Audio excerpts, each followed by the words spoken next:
3 वीर जवानों को शहीद कर दिया, लेकिन मोदी जी बिहार का लिट्टी चोखा खाने में लग रहा है मस्त हैं, क्योंकि बिहार में चुनाव, या फिर श्री नरेंद्र मोदी जी कहीं ये तो नहीं सोच रहे हैं कि सेना तो मरने के लिए ही नौकरी करते हैं, क्योंकि ये बयान मेरा नहीं है, श्री नरेंद्र मोदी देश के प्रधानमंत्री जी का। क्या फर्क पड़ता है इनको? सेना मरे, देश की जनता मरे, देश का किसान मरे, देश का मजदूर मरे, क्या फर्क पड़ता है इसे? आगे नाथ न पीछे पगा। कौन है नरेंद्र मोदी का? और नरेंद्र मोदी को प्रेम किससे है?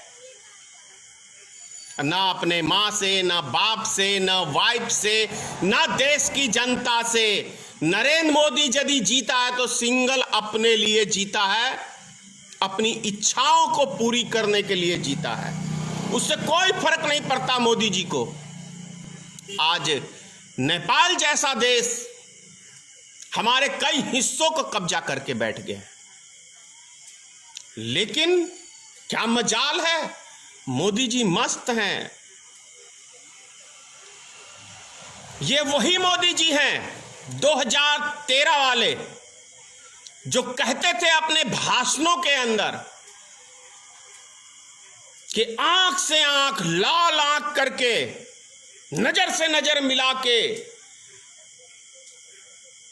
देखने वाला, बात करने वाला एक दमदार प्रधानमंत्री चाहिए। आप ही बोलो, बोलो भक्तों, बहुत भक्ति कर ली, अंधभक्ति। अंधभक्ति ऐसी मत करो कि देश हमारा बर्बाद हो जाए। भक्ति करनी है तो राष्ट्र की करो, देश की करो, तभी ये देश और समाज हमारा सुरक्षित रहेगा। किसी व्यक्ति विशेष की भक्ति करोगे तो उससे हमारा समाज बिखरेगा, टूटेगा, देश कमजोर होगा। जैसे कि अभी 6 साल के मोदी के शासनकाल में हमारा मुल्क कमजोर हुआ है। इसका जीता जागता उदाहरण है नेपाल। नेपाल ने हमारी कुछ जमीन को कब्जा कर लिया, अपने नक्शे में पास कर लिया। किस तरीके से किया ये तो बेहतर तरीके से सरकार जानती है दोनों देश की। तो ये हमें समझना पड़ेगा। तो ये सब चीजें हमें समझने की जरूरत है। आप इतना ही देखिए ना, मैं क्या ऐसी बात बोल रहा हूं। क्या मीडिया सरकार से प्रश्न ना पूछे? क्या विपक्षी दल सरकार से सवाल ना पूछे? क्या श्री नरेंद्र मोदी ने कांग्रेस सरकार से सवाल पूछा था कि नहीं पूछा था? ऐसा कौन सा सवाल है झूठ का पुलिंदा जो मोदी सरकार ने कांग्रेस सरकार के ऊपर आरोप नहीं मरे थे? और ऐसा कौन कौन से घोटाले की बात नहीं की थी? लेकिन एक भी घोटाला कांग्रेस पार्टी के ऊपर सिद्ध नहीं कर पाया भाजपा सरकार 6 सालों में। तो इससे क्या यह प्रूफ नहीं होता है कि भारतीय जनता पार्टी, नरेंद्र मोदी जी, यूं कहें तो सिंगल नरेंद्र मोदी जी, वैसे तो उनके साथ हाँ में हाँ मिला के सभी उसके कसूरवार हैं, तो क्या देश की जनता को गुमराह करने का काम श्री नरेंद्र मोदी ने नहीं किया? आज यदि विपक्षी पार्टी इनसे सवाल पूछता है तो उनको धमकाया जाता है। जैसे मेरे ऊपर सीबीआई इंक्वायरी लगवा दी, भाई 400 वीडियो चेक कर रहे हैं सीबीआई साहब कि हमारे वीडियो में कौन सा ऐसा एक पॉइंट मिल जाए कि धनेश्वर महतो को अंदर कर दूं। मोदी जी, फिर मैं कह रहा हूं, आज अगर देश का कानून और आज हमारे जज, देश के न्यायपालिका, यदि सारे न्यायपालिका ईमानदार हो जाएं तो आपको 24 घंटे के अंदर जेल की हवा खानी पड़ सकती है। लेकिन कुछ ऐसे हैं, आज इसके अंदर भी आपने कब्जा करने का न्यायपालिका के ऊपर भी कोशिश किया है। उसका जीता जागता उदाहरण दिल्ली दंगों के बाद जिस जज ने आपके खिलाफ एक लफ्ज बोला तो रातों रात आपने उसका तबादला पंजाब में कर दिया। ये प्रमाण है आप सच से डरते हो, क्योंकि झूठे व्यक्ति हो। जीवन भर आपने सिर्फ और सिर्फ झूठ की खेती की है, सच अपनी लाइफ में कभी मोदी, इसीलिए आपको सच से डर लगता है, सच्चे व्यक्तियों, सच्चे नेताओं से डर लगता है, सच्चे पत्रकारों से डर लगता है। आप ये सोचो ना, देश की जनता, मैं आपसे और अंधभक्तों से कह रहा हूं कि आप जरा कभी मोदी जी को दिमाग से हटा के और 6 साल आप याद कर लो, 6 साल से पहले कि मोदी जी ने कितने वादे किए थे इस देश की जनता से, कितने वादों पे वो खड़े उतरे हैं, आपको समझ में आ जाएगा। तो मैं अगर थोड़ी सी देर के लिए अगर आपने मोदी जी को दिमाग से निकाल के और मेरी बातों को थोड़ा सोचने पे आप देश के लिए, समाज के लिए सोच लोगे तो आज का आज मोदी जी, अगर आज मोदी जी टेढ़े रास्ते पे चल रहे हैं तो अंधे भक्तों की भी उसमें बहुत बड़ा योगदान है, क्योंकि आप उसको सपोर्ट कर रहे हो। हर देश का नागरिक चाहता है कि हमारा देश मजबूत हो, लेकिन क्या एक प्रधानमंत्री को, मैं पूछ रहा हूं आपसे सवाल, क्या एक प्रधानमंत्री को शमशान घाट, कब्रिस्तान, हिंदू मुसलमान और क्या कहते हैं ये कपड़े देख के वो पहचान जाते हैं, ये सब लफ्ज कितने अच्छे हैं? तो क्या नहीं लगता कि हमारा देश का प्रधानमंत्री देश में आग लगाता है? उनके बयान है ये। मेरे ऊपर मुकदमा की बात कर रहे हैं मोदी जी, मैं खुली चुनौती दे रहा हूं आपको।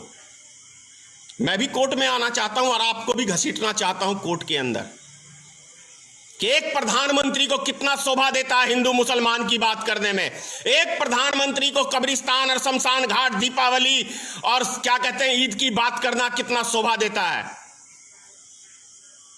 टुकड़े टुकड़े गैंग, ये क्या होता है?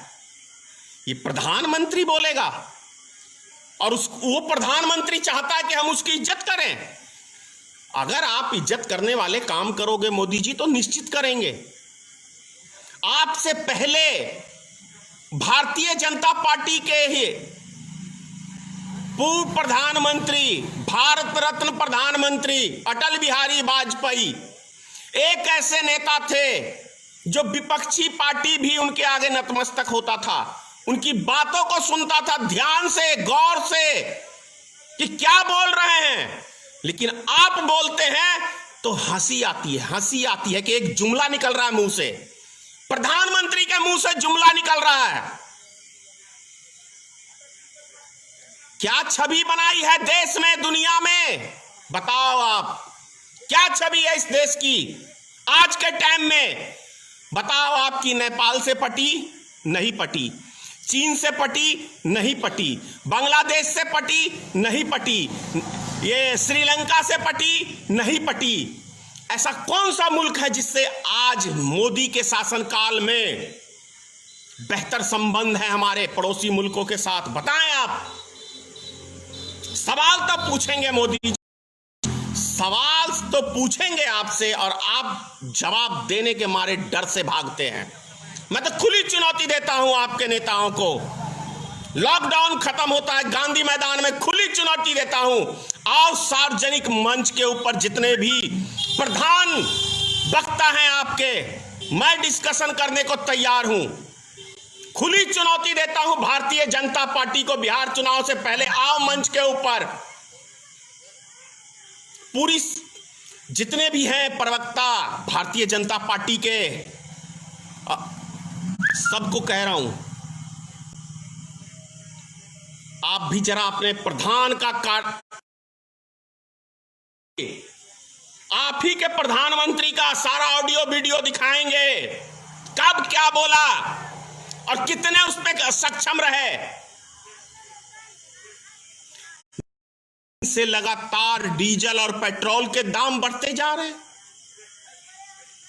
यही भारतीय जनता पार्टी थी कि 2 रुपया बढ़ता था तो सारे भारतीय जनता पार्टी के सदस्य रोड पे खड़े होते थे, पूछते थे प्रधानमंत्री क्यों डीजल और पेट्रोल के दाम बढ़ रहे हैं। तब पता है 109 रुपया, यानी 9 रुपया मतलब $109 का एक बैरल तेल था। आज सिर्फ $30 का एक बैरल तेल है, उसके बाद 9 बार रेट बढ़ रहा है।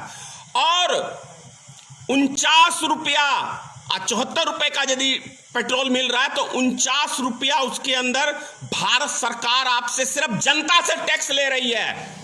कहां जा रहा है ये पैसा, किसके खजाने को भर रहा है ये पैसा? क्योंकि प्राइवेट कंपनियों के हाथ आप बेच चुके हैं। प्राइवेट कंपनियों को भारत पेट्रोलियम आप बेच के, आप प्राइवेट कंपनियों को, मुकेश अंबानी और जो भी आपके मित्रगण हैं, उनका घर भरने के लिए आप प्रधानमंत्री बने हो। क्योंकि उनसे आपको मोटी फंडिंग होती है, आपके पार्टी फंड को। तभी तो 150 करोड़ रुपया सिर्फ आधे घंटे के भाषण के में अमित शाह का खर्च हो जाता है। और वही चीज पश्चिम बंगाल के अंदर भी जाके लगभग 150 करोड़ रुपया पश्चिम बंगाल में भी आपने ये डिजिटल प्रचार करके खर्च किया। यानी 300 करोड़ रुपया आपने सिर्फ 1 घंटे के भाषण के लिए खर्च कर दिया अमित शाह जी। लेकिन 100 करोड़ रुपया इस देश की जनता के लिए आपसे नहीं निकला। मात्र 100 करोड़ रुपया में देश का एक एक नागरिक, गरीब मजदूर, वो रोड पे पैदल चल के नहीं मरते, वो भूख से नहीं मरते, वो गाड़ियों में एक्सीडेंट से नहीं मरते, वो सब एक सप्ताह में रेलगाड़ी से अपने घरों में पहुंच जाते। लेकिन नहीं, गरीब मरता है मर जाए, किसान मरता है मर जाए, देश की जनता मरती है मर जाए, देश की सेना मरती है मर जाए, लेकिन इनकी मन की बात सुनो, इनके मन की बात सुनो और इनका सिर्फ भाषण सुनते जाओ। भाषण सुनो, लेकिन उस भाषण का कोई उत्तर मत दो, उनसे सवाल मत पूछो, क्योंकि ये शहंशाह हैं, ये राजा हैं। राजा से कोई सवाल नहीं करेगा। मैं करूंगा, धनेश्वर महतो करूंगा, क्योंकि मैं आपसे मोदी जी नहीं डरता। डरते होंगे बहुत सारे नेता, बहुतों को मरवाया आपने, बहुतों को धमकाया आपने। भैया मैं जज भी नहीं हूं कि मेरा तबादला कर दोगे आप, मैं कोई सरकारी अफसर नहीं हूं कि मेरा तबादला कर दोगे। समझ गए मोदी जी? मैं आरबीआई का चीफ नहीं हूं कि मेरा आप तबादला कर दोगे। अगर उसने मैं आपकी आज्ञा नहीं माना तो कितने नोट दे दो, नहीं तो आप, मैं सीबीआई डायरेक्टर नहीं हूं कि 2 बजे रात में आप मेरा तबादला कर दोगे मोदी जी। मैं भारतीय मित्र पार्टी का राष्ट्रीय अध्यक्ष हूं। आप जिस तरह एक पार्टी के हैं, उसी तरह मैं भी एक पार्टी का हूं। आप मेरा तबादला नहीं कर सकते मोदी जी।